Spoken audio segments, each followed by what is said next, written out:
Mercedes is, of course, facelifting the new S-Class. We've seen it before, but now we also have the S63 facelift. Spied, of course, by Car Scoops. We're gonna have a look at the rendering here as well from one of my favorite digital artists to sort of unwrap this camel that we see here. I think they're gonna still have this mask shape that they have in the renderings. We're gonna have a look at that in Photoshop later on. And then we have all the stars in the front end. I really don't like it. The Mercedes stars, the CLA has like 150, 200 stars in the front end.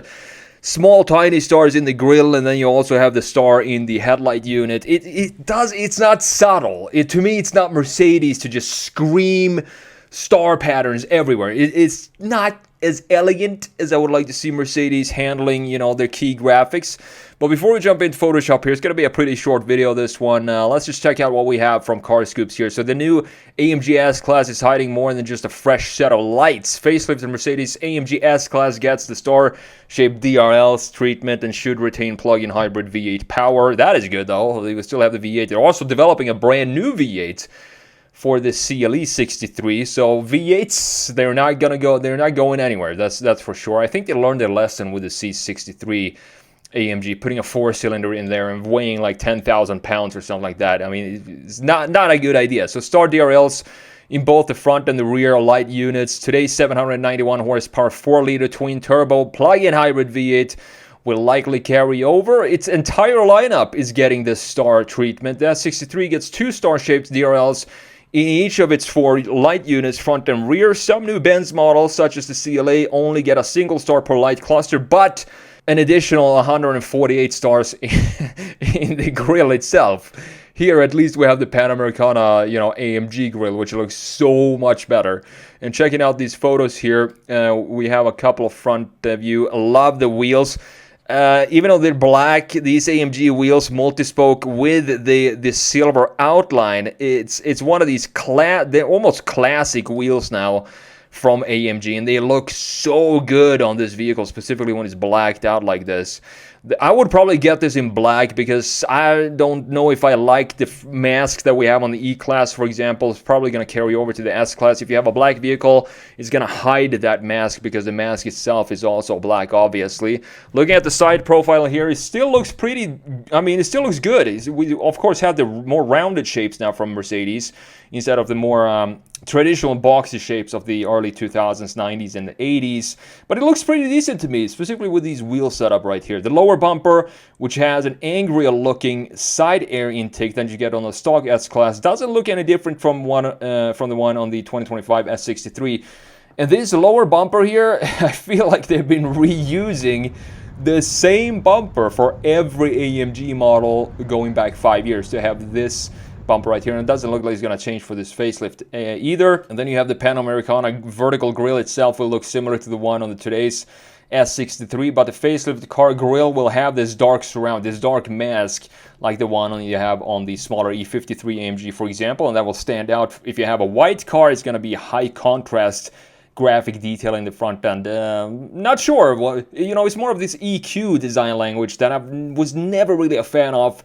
I think they should just ditch that styling altogether and just remove the mask that we have in the front ends and just keep the headlights and the grille separated. That's just my personal opinion. One other detail noticeable on this prototype is a small camera. You can see it right here, probably for the ADAS suite, right in the base of the A-pillar right there. This is new for 2026.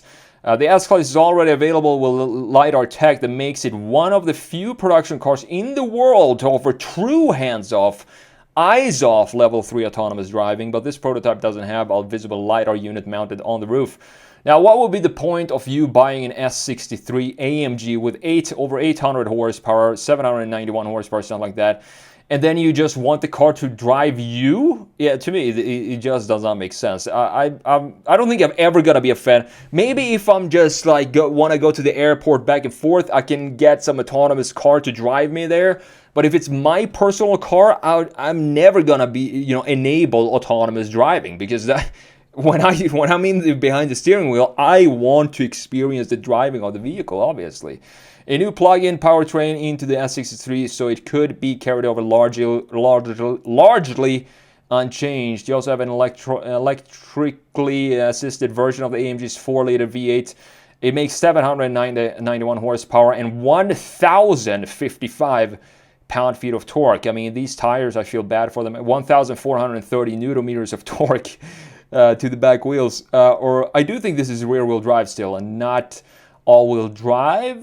Used to be. I'm not entirely sure. So the current S63 has a tiny 10.4 kilowatt-hour battery that delivers a poor 16 miles of EV range. To me, that sounds it sounds better than no EV range. 16 miles feels like it sort of suits this vehicle, but it can only handle 3.7 kilowatt of charge, and those numbers are way behind the competition of other plug-in hybrid EVs. So AMG is also deep into developing of a new flat plane crank V8 with a 48-volt hybrid assist that's going into the CLE 63 AMG Coupe and the convertible models, and also the GT4 Coupe, which is great to hear. I love to hear it every time we hear a new V8 or a V12 being developed.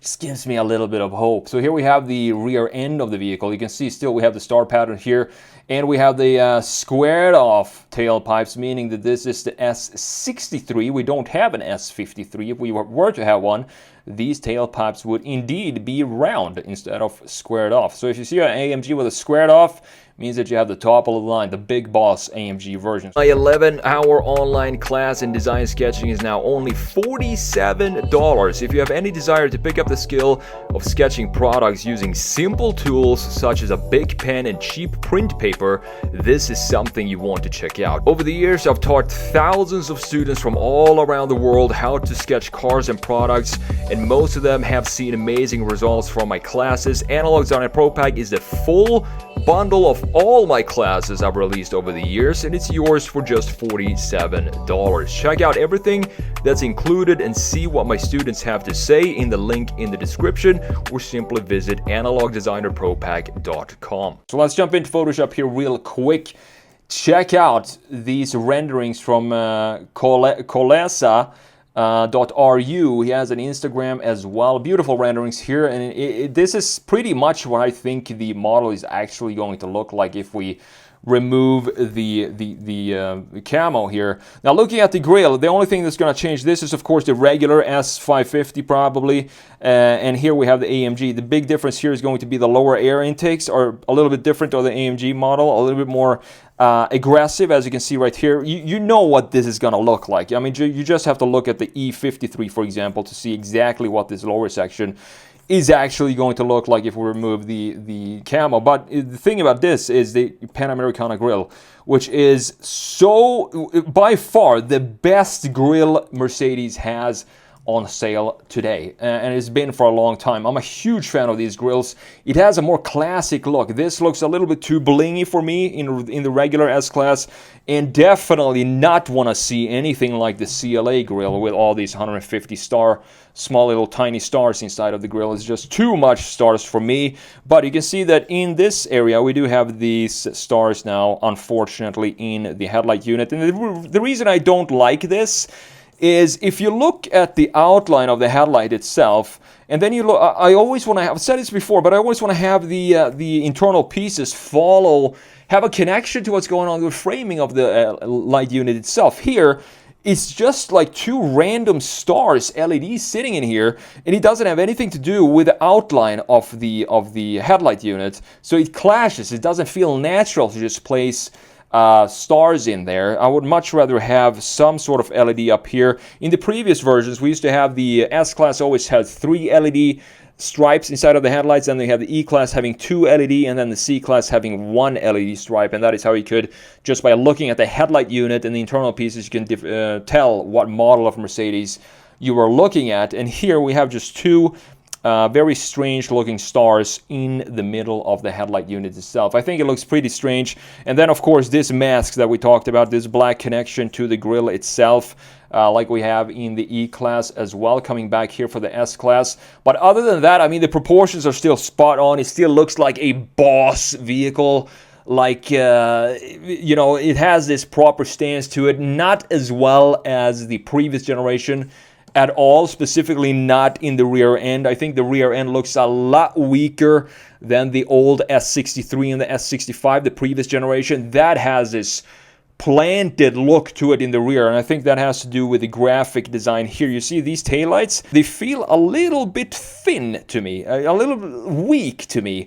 And also this angle that we have here for the trunk, for example, going into the bumper, it's a beautiful looking design. But the old one just had this more boss style to it and more mass in the rear end, if that makes sense.